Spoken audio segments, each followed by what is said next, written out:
আসসালামু আলাইকুম। পঞ্চম শ্রেণীর প্রিয় শিক্ষার্থীরা, তোমাদের অধ্যায় 3-এর লসাগু এবং ঘসাগু নির্ণয়ের একটি উদাহরণ আজকে তোমাদের বোঝাবো। দেখাবো কিভাবে লসাগু বের করে। তোমরা দেখতে পাচ্ছ একটি অনুশীলন অঙ্কের 4 নম্বরে আছে 6, 9 ও 12 এর লসাগু নির্ণয় করি। তাহলে আমরা কিভাবে 6, 9 ও 12 এর লসাগু নির্ণয় করব। 6, 9 এবং 12 এর লসাগু নির্ণয় করতে হলে প্রথমে আমাদেরকে মৌলিক সংখ্যা একে ভাগ করতে হবে। তাহলে চলো করা যাক। আমরা 6, 9 এবং 12 সংখ্যাগুলি লিখে ফেলব। এরপর এভাবে একটা দাগ টেনে দিয়ে দেব।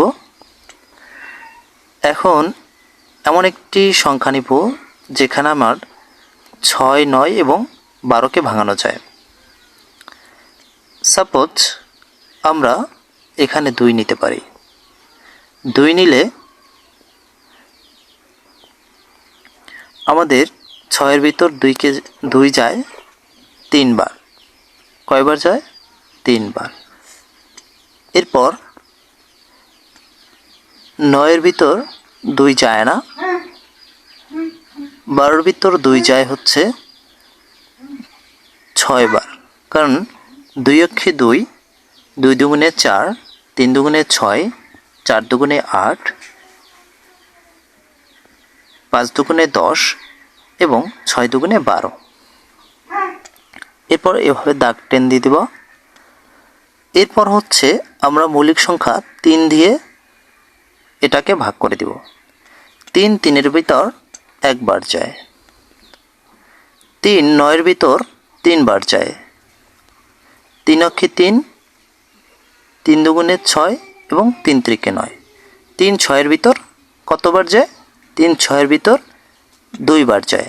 অর্থাৎ 3 অক্ষে 3, 3 দুগুণে 6। এরপর আমরা সংখ্যাগুলো গুণ করে ফেলব। অতএব 6, 9 ও 12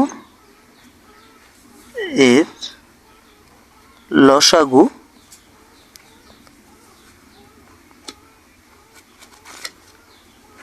সবগুলো গুণ করে দিবা।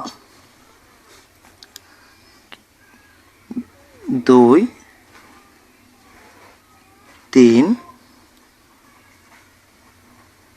3, 2। এরপর সবগুলো নামাই ফেলবা। 2 অক্ষে 2, 2 3 গুণে 6, 3 6 18, 18 অক্ষে 18, 18 দুগুণে 36। তাহলে আমরা লসাগু পাচ্ছি কত? 36। 6, 9 এবং 12 এর